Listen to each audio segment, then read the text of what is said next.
Hi friends, welcome to mummy's masala. நீங்கள் எல்லாருமே நல்லா ஹெல்த்தியாக ஹாப்பியாக இருப்பீங்க அப்படின்னு சொல்லி நம்புகிறேன்.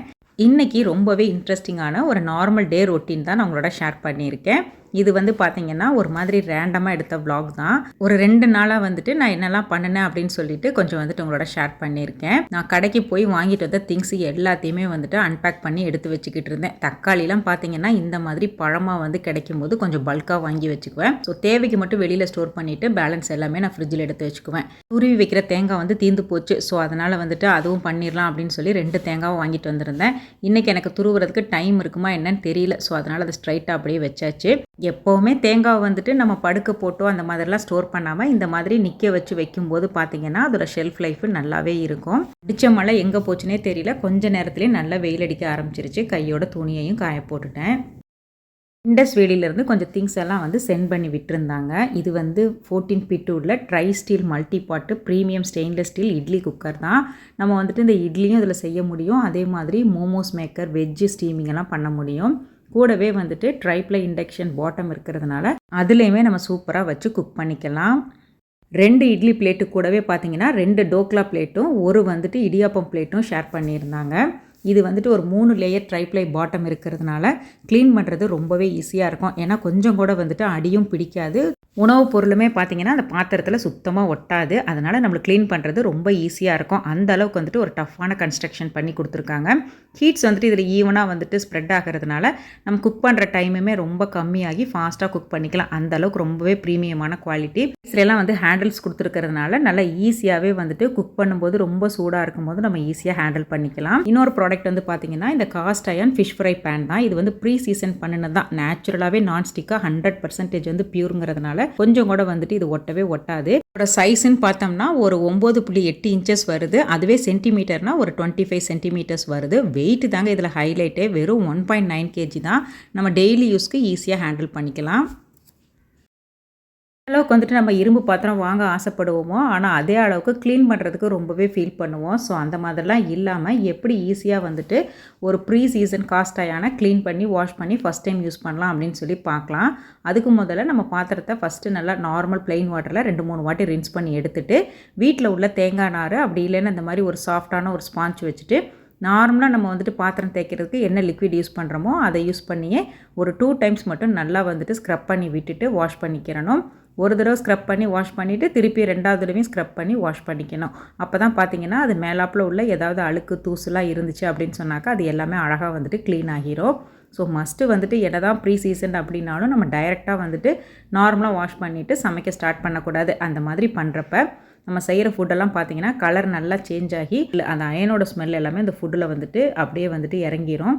ஸோ அதை அவாய்ட் பண்ணுறதுக்கு தான் இந்த மாதிரி ஸ்டெப்பை நம்ம ஃபஸ்ட்டு ஃபாலோ பண்ணணும். ஒன்ஸ் நல்லா வாஷ் பண்ணதுக்கு அப்புறமா தண்ணியை நல்லா ட்ரைன் பண்ணி எடுத்துக்கிட்டு அதுக்கப்புறமா அடுப்பில் வச்சு சூடு பண்ணணும். மீடியம் ஃப்ளேமில் வச்சு நல்லா ஒரு 2 நிமிஷம் சூடு பண்ணோம் அப்படின்னு சொன்னாக்கா அதில் இருக்க தண்ணி எல்லாமே நல்லா ட்ரை ஆகிரும். அதுக்கப்புறமா நம்ம குக்கிங்க்கு யூஸ் பண்ணுற ஆயில் ஒரு 2 டேபிள் ஸ்பூன் அளவுக்கு நம்ம ஆட் பண்ணணும். இந்த பேனுக்கு 2 டேபிள் ஸ்பூன்கிறது கரெக்டாக இருக்கும். ஸோ அதை ஆட் பண்ணிவிட்டு இந்த மாதிரி ஸ்லைஸாக கட் பண்ணினா ஆனியன், பெரிய வெங்காயம் நான் 2 ஆட் பண்ணியிருக்கேன். ஸோ இதை நல்லா ஃப்ரை பண்ணி விடணும். சீசனிங் தானே, எதுக்கு ஃப்ரெஷ்ஷான ஆயில் யூஸ் பண்ணுவானேன்னு சொல்லிட்டு நம்ம அந்த அப்பளம் பொரிச்சது, பலகாரம் சுட்டது இந்த மாதிரி எண்ணெயெல்லாம் யூஸ் பண்ணக்கூடாது. ஃப்ரெஷ்ஷான குக்கிங் ஆயில் யூஸ் பண்ணுறது தான் பெஸ்ட்டாக இருக்கும். இந்த வெங்காயத்தை பார்த்திங்கன்னா நல்லா வதக்கி எடுத்தோம்னா கொஞ்சம் நேரத்தில் இந்த மாதிரி கலர் சேஞ்ச் ஆகி வந்துடும். இதை நம்ம சமைக்கக்கூடாது, இதை த்ரோ பண்ணிடணும். திரும்பவும் பார்த்திங்கன்னா இந்த மாதிரி ஒரு டிஷ்யூ வச்சு நல்லா தொடச்சி எடுத்துட்டு அதுக்கப்புறம் இதை அப்படியே ஸ்டோர் பண்ணிக்கலாம். இப்போ இமீடியட்டாக அதில் சமைக்க போகிறோம் அப்படின்னு சொன்னாக்கா இந்த மாதிரி க்ளீன் பண்ணதுக்கப்புறம் ஒரு வாட்டி வாஷ் பண்ணிவிட்டு நம்ம டைரெக்டாக சமைக்கலாம். இப்போவுமே பார்த்திங்கன்னா மாவு ஒன்ஸ் தீர்ந்துருச்சுன்னா உடனே ஆட்ட மாட்டேன். ஒரு 2-3 நாளாவது கேப் விட்டுட்டு அதுக்கப்புறமா தான் ஆட்டுவேன். கண்டினியூஸாக மாவாட்டி வச்சிட்டோம் அப்படின்னு சொன்னாக்க அதவே தான் நம்ம டிபெண்ட் பண்ணுற மாதிரி இருப்போம். ஸோ அதனாலே ஒரு நாள் அட்லீஸ்ட் ஒரு 2 நாள் ஆச்சு நான் கேப் விட்டுட்டு அதுக்கப்புறம் அரைக்கிறது. ஸோ இன்றைக்கி மாவு சுத்தமாக இல்லை. ஸோ மார்னிங் பிரேக்ஃபாஸ்ட்டு பசங்களுக்கு தினையில் பண்ணி கொடுக்கலாம் அப்படின்னு சொல்லிட்டு தினை அரிசி தான் எடுத்திருந்தேன். இது ஒரு 1/2 கிலோ அளவு இருக்கும். இதை நல்லா ஒரு 4-5 வாட்டி வாஷ் பண்ணி எடுத்துக்கணும். அது என்னமோ தெரியலங்க, சிறுதானியத்தில் தான் பார்த்தீங்கன்னா ஒட்டுமொத்த அழுக்குமே அவ்வளோ இருக்கும். எவ்வளோ தடவை வாஷ் பண்ணாலும் வந்துக்கிட்டே இருக்கும். அதுக்காக தான் நான் கொஞ்சம் கல்லுப்பு போட்டு வாஷ் பண்ணுவேன். ஸோ இன்றைக்கும் அப்படி தான் பண்ணியிருந்தேன்.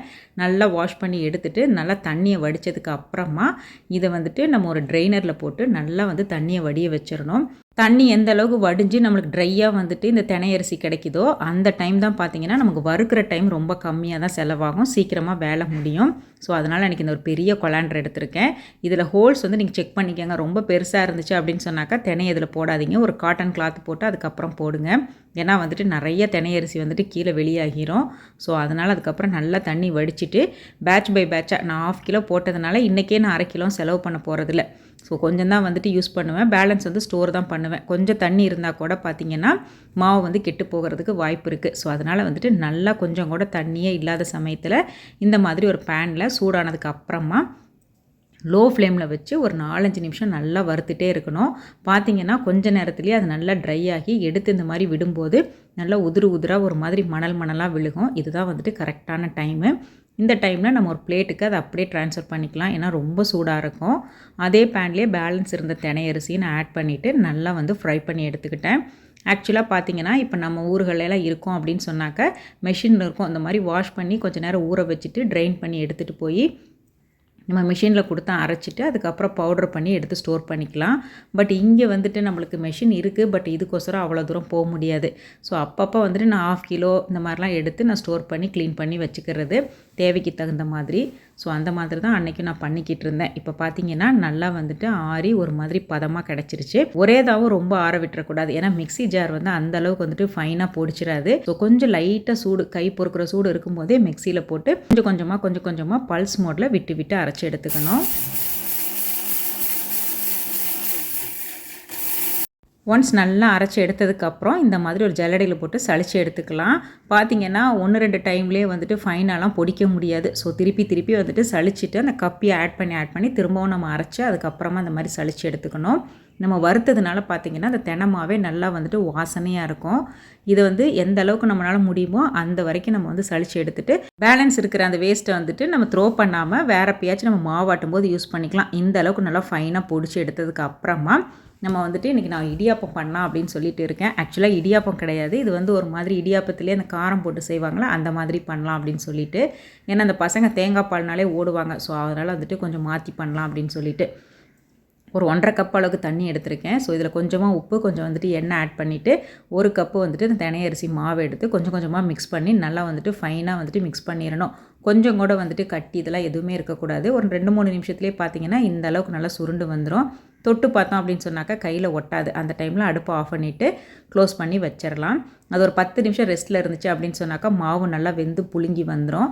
அதுக்கப்புறம் நம்ம வந்துட்டு பிழிஞ்சு விடும்போது ஈஸியாக இருக்கும். நான் இன்றைக்கி பண்ண ஒரு பெரிய தப்பு பார்த்திங்கன்னா, நான் வந்துட்டு அந்த மர உலக்கு எடுத்து யூஸ் பண்ணாமல் ஸ்டெயின்லெஸ் ஸ்டீல் யூஸ் பண்ணிட்டேன். இது கொஞ்சம் டைட்டாக எனக்கு கொஞ்சம் ஹார்டாக இருக்கும். ஸோ இருந்தாலும் கொஞ்சம் கஷ்டப்பட்டு பிழிஞ்சாச்சு. அதுக்கப்புறம் பேலன்ஸ் கொஞ்சம் மாவில் வந்து குட்டியாக பால்ஸ் உருட்டி வச்சுக்கிட்டேன். ஏன்னா என்னோடய பெரிய பொண்ணுக்கு இந்த பால் கொழுக்கட்டை ரொம்ப பிடிக்கும். ஸோ அவங்களுக்கு வந்துட்டு இந்த தினை அரிசியில் இன்றைக்கி கொஞ்சம் டிஃப்ரெண்ட்டாக வந்துட்டு கொழுக்கட்டை பண்ணி கொடுக்கலாம். சின்ன பாப்பாவுக்கு வந்துட்டு இதை அப்படியே வந்துட்டு ஒரு மாதிரி உப்புமா மாதிரி கிளறி கொடுத்துடலாம் அப்படின்னு சொல்லிட்டு 2யுமே ஸ்டீமில் வேக வச்சுட்டேன். ஒரு 6-7 நிமிஷத்துலேயே பார்த்திங்கன்னா சூப்பராக வெந்து நல்லா வாசமாக இருந்துச்சு. சின்னதுக்கு வெங்காயம் கூட போடாமல் வெறும் கடுகு, உளுந்து, காஞ்ச மிளகா போட்டு தாளிச்சிட்டு இந்த இடியாப்பத்தை நல்லா உதுத்து விட்டு அது கூட கொஞ்சம் தேங்காய் பூ போட்டு இறக்கி வச்சுட்டேன். ஸோ அவங்களுக்கு இந்த மாதிரி செஞ்சு கொடுத்தா ரொம்ப பிடிக்கும். தேங்காய் நம்ம தேவைப்பட்டால் வெங்காயம் போட்டு தாளித்தா அதுவுமே இன்னும் நல்லா டேஸ்ட்டாக இருக்கும். ஸோ அவங்களுக்கு வந்துட்டு கொஞ்சமாக வந்துட்டு தேங்காய் பால் ஆட் பண்ணி அதில் கொஞ்சம் ஏலக்காய் தூள் போட்டு மிக்ஸ் பண்ணி அவங்களுக்கு பால் கொழுக்கட்டையை ரெடி பண்ணியாச்சு. ஸோ மார்னிங் பிரேக்ஃபாஸ்ட்டாகவும் இதை எடுத்துக்கலாம், ஈவினிங்கில் வந்துட்டு ஸ்நாக்காகவும் பண்ணி கொடுத்துக்கலாம். ஸோ இந்த மாதிரி நம்ம பவுடராக பண்ணி வச்சிட்டோம் அப்படின்னு சொன்னாக்கா எந்த டைம் வேணாலும் நமக்கு பிடிச்ச மாதிரி யூஸ் பண்ணிக்கலாம். இதே மேல் மாவாக பண்ணிவிட்டு உள்ளே வந்து பூரணம் வச்சு நம்ம அந்த மாதிரி பூரண கொழுக்கட்டை கூட பண்ணலாம், அதுவுமே சூப்பராக இருக்கும். இதே மாவுலேயே கொஞ்சம் வந்துட்டு லைட்டாக வந்துட்டு தண்ணி தெளித்து மாவாக வந்து உதுத்து பிணைஞ்சு எடுத்து நம்ம எப்பவும் போல் இந்த புட்டெல்லாம் செய்வோம் அந்த மாதிரி பண்ணி கொடுத்தாலும் பசங்க விரும்பி சாப்பிடுவாங்க. ஸோ மல்டி பர்பஸாக யூஸ் பண்ணலாம். நான் இன்றைக்கி இது கூடவே கொஞ்சம் வந்துட்டு ஒரு தோசை மாதிரி பண்ணலாம் அப்படின்னு சொல்லிட்டு இனிப்பு தோசைக்கு ரெடி பண்ணிக்கிட்டு இருந்தேன். 2 கப்பு வந்துட்டு சின்ன கப்பில் இந்த தினை அரிசி எடுத்துக்கிட்டேன். அதில் 1/2 கப்பு வந்துட்டு அரிசி மாவு, ஒரு 2-2.5 கப்பு வர்ற வரைக்கும் தேங்காய் பால் ஆட் பண்ணிவிட்டு கொஞ்சமாக சால்ட் ஆட் பண்ணி நல்லா மிக்ஸ் பண்ணிக்கணும். இதை வந்து நம்ம நல்லா நீர்க்க வந்துட்டு தோசையாகவும் ஊற்றி கொடுக்கலாம். ஒரு 2 டேபிள் ஸ்பூன் ரவையை ஆட் பண்ணிவிட்டு ஒரு 10 நிமிஷம் ஊற வச்சுட்டு மாதிரி அந்த ஸ்வீட்னஸோட சூப்பராக இருக்கும் சாப்பிட்றதுக்கு. அப்படி இல்லை அப்படின்னு சொன்னாக்கா இந்த மாதிரி காய்கறி, இஞ்சி, பச்சை மிளகா, கருவேப்பிலையெல்லாம் போட்டு நம்ம இந்த மாதிரி ஊத்தப்பம் மாதிரியும் பண்ணி கொடுக்கலாம். இதுவுமே பார்த்திங்கன்னா ஒரு மைல்டான ஸ்வீட்னஸ்ஸு, காரம் எல்லாம் சேர்ந்து இது ஒரு மாதிரி டேஸ்ட்டாக இருக்கும். கொஞ்சம் ஜீரகம் எல்லாம் ஆட் பண்ணிக்கலாம். ஸோ இது எல்லாமே நம்ம சாய்ஸ் தான். ரொம்ப கெட்டியாக இருந்துச்சுன்னா கொஞ்சம் தண்ணி கூட ஆட் பண்ணிக்கணும். அதுக்கப்புறம் நம்ம இந்த பேனில் தான் இன்றைக்கி நான் செஞ்சுருந்தேன். நல்லா ஒரு ஊத்தப்பம் கன்சிஸ்டன்சியில் மிக்ஸ் பண்ணிவிட்டு அதுக்கப்புறம் கொஞ்சமாக வெஜிடபிள்ஸை மேலாப்பில் தூவி பண்ணியிருந்தேன். ரொம்பவே சூப்பராக இருந்துச்சு. இது தாளிக்காத தேங்காய் சட்னியும் அதுக்கப்புறம் தக்காளி சட்னியும் சூப்பரான காம்பினேஷனாக இருக்கும். காலையிலேயே சிம்பிளாக வந்துட்டு பிரேக்ஃபாஸ்ட்டை முடிச்சாச்சு. பார்த்தீங்கன்னா ஒரு வீக்கெண்ட் நெருங்குது அப்படின்னு சொன்னாக்கா மிச்ச மீதி காய்கறி தான் நம்ம வீட்டில் வச்சு சமைக்கிறது பழக்கம். ஸோ அன்றைக்கும் அப்படி தான் கொஞ்சம் வந்துட்டு இருந்ததே ரொம்ப கம்மியான காய்கறிகள் தான். கேரட்டெல்லாம் மேக்ஸிமம் பார்த்தீங்கன்னா சும்மா சாப்பிட தான் கொடுப்பேன். பொரியெல்லாம் பண்ணுறது ரொம்ப ரேர் தான். அன்றைக்கி வந்துட்டு அந்த காய் தான் இருந்துச்சு. ஸோ அதனால் கேரட்டையும் பொரியல் பண்ணிவிட்டு அப்படியே ஒரு வாழைக்காய் இருந்துச்சு. வாழைக்கால பொடி மாஸ் பண்ணலாம் அப்படின்னு சொல்லி தான் ஃபஸ்ட்டு யோசித்தேன். கேரட்டும் பார்த்தீங்கன்னா ரொம்ப வந்துட்டு நார்மலாக இருக்கும். அது கூடவே வந்துட்டு வாழைக்காயும் பொடி மாஸ்னா ரெண்டுமே வந்துட்டு சப்புன்னு இருக்கிற மாதிரி இருக்குமே அப்படின்னு சொல்லிட்டு அதுக்கப்புறம் பிளானை சேஞ்ச் பண்ணி வாழைக்காயை ஃப்ரை பண்ணிடலாம், அதுவும் ஷாலோ ஃப்ரை மாதிரி பண்ணிடலாம் அப்படின்னு சொல்லிட்டு பண்ணியாச்சு. எப்போவுமே எடுத்த உடனே ஃபஸ்ட்டு உலைய வச்சுருவேன். ஒரு பக்கம் அது உலை இது பண்ணுறதுக்குள்ளேயே நம்ம இங்கே வெஜிடபிள்ஸ்லாம் கட் பண்ணி முடிச்சிடலாம். அதுக்குள்ளே ஊற வச்ச ரைஸை அது கூட மிக்ஸ் பண்ணோன்னா சாதம் வெந்துக்கிட்டு இருக்கும். அந்த கேப்லேயே பார்த்தீங்கன்னா நம்ம சமையலை முடிப்போம். லாஸ்ட்டாக வந்துட்டு சாதம் வடித்து விடுறதுக்கு கரெக்டாக இருக்கும். சாதம் வடிகிற டைமில் நம்ம க்ளீன் பண்ணுற வேலை ஏதாவது இருந்துச்சுன்னா அந்த பாத்திரம் வளர்க்குறது அந்த மாதிரிலாம் பண்ணணும் அப்படின்னு சொன்னாக்கா எக்ஸாக்டாக டைம் வந்துட்டு ஈஸியாக மேனேஜ் பண்ணி டக்குன்னு வேலையை முடிச்சிடலாம். ஸோ 1 by 1 சைமல்டேனியஸாக எவ்வளோ நேரம் நம்ம கிச்சனில் நிற்கிறோமோ அவ்வளோ நேரத்தையும் நம்ம யூட்டிலைஸ் பண்ணணும். இன்றைக்கி இந்த ஸ்டீமர் வெஜிடபிள் பிளேட்டில் தான் வந்துட்டு சொரக்காயும் அதுக்கப்புறம் கேரட்டும் குழம்புக்கு 2 தக்காளி எல்லாத்தையும் சேர்த்து ஒன்றா ஸ்டீம் பண்ணி எடுத்துட்டேன். ஈவன் ஒரு 5 நிமிஷத்துலேயே சூப்பராக வந்துருச்சு. ஸோ குழம்புக்கும் காய் ரெடி ஆகிடுச்சு. அட் அ டைமில் வந்துட்டு பொரியலுக்கும் காய் ரெடி ஆகிடுச்சு. ஸோ ஆல்ரெடி வந்துட்டு தக்காளிலாம் வெந்ததுனால இன்றைக்கி கூட்டி விடுறது ரொம்ப ஈஸியாக தான் இருக்கும். இந்த மாதிரி நம்ம குக்கிங்கை வந்துட்டு கொஞ்சம் ஸ்மார்ட்டாக பிளான் பண்ணும்போது பார்த்தீங்கன்னா டைம், மணி, எனர்ஜின்னு சொல்லி எல்லாமே நம்மளுக்கு சேவ் ஆகும். ரொம்ப நேரம் நம்ம கிச்சன்லேயே வந்துட்டு கால் கடுக்க நிற்க வேண்டிய எந்த அவசியமும் கிடையாது. ஒரு பக்கம் வந்துட்டு சாம்பாருக்கு காயை கூட்டி விட்டுட்டு இன்னொரு பக்கம் வந்துட்டு அப்படியே பொரியலும் பண்ண ஸ்டார்ட் பண்ணிட்டேன். சாதமும் ஒரு பக்கம் வெந்துக்கிட்டு இருந்துச்சு. எனவே காய்கறிலாம் வெந்ததுனால பார்த்தீங்கன்னா ரொம்ப டைம் எடுக்காது. நம்ம டக்கு டக்குன்னு பருப்பு காயெல்லாம் கூட்டி வச்சுட்டு அதுக்கப்புறம் குழம்பு கூட்டி வச்சிடலாம். ரொம்ப சீக்கிரத்திலே வேலை முடிஞ்சிடும். இந்த காஸ்ட் அயர்ன் பேனில் தான் இன்றைக்கி வந்துட்டு வாழைக்காய் வறுவல் பண்ணியிருந்தேன். கொஞ்சோண்டு எண்ணெயிலே வந்துட்டு ஷாலோ ஃப்ரை மாதிரி பண்ணலாம் அப்படின்னு சொல்லிட்டு கொஞ்சமாக எண்ணெய் சேர்த்துட்டு நல்லா லோ ஃப்ளேமில் வச்சுட்டோம் அப்படின்னு சொன்னாக்கா அது பாட்டுக்கு வந்துட்டு ஃப்ரை ஆகிட்டே இருக்கும். நம்ம பக்கத்துலலாம் நின்றுட்டே இருக்கணும்னு அவசியம் கிடையாது. அந்த டைமில் நம்ம மற்ற ஒர்க் ஏதாவது இருந்துச்சுன்னா பார்த்துக்கிட்டு இருக்கலாம். ஸோ அப்பப்போ வந்துட்டு லைட்டாக வந்துட்டு டர்ன் பண்ணி விட்டாலே போதும். கொஞ்சோண்டு எண்ணெயிலே வந்துட்டு சூப்பராக வந்துட்டு ஷாலோ ஃப்ரை பண்ணி எடுத்தாச்சு. இது வரைக்கும் எல்லாமே ட்ரை பண்ணி பார்த்துக்கிட்டு இருந்தேன். அந்த சோதனையில் தான் கொஞ்சம் கருவாடி இதில் ஃப்ரை பண்ணி பார்ப்போம். வேறு எதுவும் எங்கிட்ட நான்வெஜ் இல்லை. ஸோ வீட்டில் ட்ரை ஃபிஷ் இருந்துச்சு. அதில் வந்து தேவையான கொஞ்சம் மசாலாஸ்லாம் ஆட் பண்ணி மேரினேட் பண்ணி வச்சுட்டேன். அதுக்கப்புறமா பேனில் கொஞ்சமாக ஆயில் ஆட் பண்ணிவிட்டு நம்ம மேரினேட் பண்ண ட்ரை ஃபிஷ்ஷையும் இது மேலே அழகாக ஸ்ப்ரெட் பண்ணி விட்டுட்டு லோ ஃப்ளேமில் வச்சுட்டு 2 பக்கமும் திருப்பி போட்டு எடுத்தோம் அப்படின்னு சொன்னாக்க கொஞ்சம் நேரத்துலேயே நல்லா வந்துட்டு சூப்பராக கிறிஸ்பியாக வந்துட்டு ட்ரை ஃபிஷ் வந்து ரெடி ஆகிடுச்சு. நம்ம வீட்டில் அன்னைக்கு லஞ்சு பார்த்தீங்கன்னா ரொம்பவே சிம்பிளாக அதே சமயத்தில் ஹெல்த்தியாக, ஏன்னா கொஞ்சமாக தானே நம்ம ஆயில் யூஸ் பண்ணியிருக்கோம். டீப் ஃப்ரைலாம் எதுவும் பண்ணலை இல்லையா. மோஸ்ட்லி வெஜிடபிள்ஸ்லாம் ஸ்டீம் பண்ணி தான் ஆட் பண்ணியிருக்கோம். அங்கேயுமே பார்த்தீங்கன்னா ஃபுல்லாகவே வந்துட்டு கட் டவுன் ஆயிடுச்சு. ரசம் வந்துட்டு ஒரு ட்ராப் ஆயில் கூட ஆட் பண்ணாமல் நம்ம ரெடி பண்ணினது தான். ஸோ அதனால தான் இது கூடவே வந்துட்டு சொரக்காய் சாம்பார் வச்சு வாழைக்காய் வறுவல், கேரட் பொரியல், தக்காளி ரசம், நெத்திலி ஃப்ரை. இதுதான் நம்ம வீட்டில் அன்னைக்கு லஞ்சு. நீங்கள் வந்து இந்த வீடியோவில் பார்த்த ஏதாவது ப்ராடக்ட் வாங்கணும் அப்படின்னு சொல்லி விருப்பப்பட்டீங்க அப்படின்னு சொன்னாக்க மம்மிஸ் மசாலா 12ங்கிற கூப்பன் கோடை யூஸ் பண்ணிங்கன்னா அடிஷ்னலாக 12% டிஸ்கவுண்ட் கிடைக்கும். எல்லா டீட்டெயில்ஸுமே வந்து நான் டிஸ்கிரிப்ஷன் பாக்ஸில் பின் பண்ணி வைக்கிறேன், செக் பண்ணிக்கோங்க. நெக்ஸ்ட் வீக் இன்னொரு இன்ட்ரெஸ்டிங் லாங் வீடியோவில் வந்து உங்களை மீட் பண்ணுறேன். வீடியோ உங்களுக்கு பிடிச்சிருந்தா சப்ஸ்கிரைப் பண்ணுங்கள். தேங்க்ஸ் ஃபார் வாட்சிங்.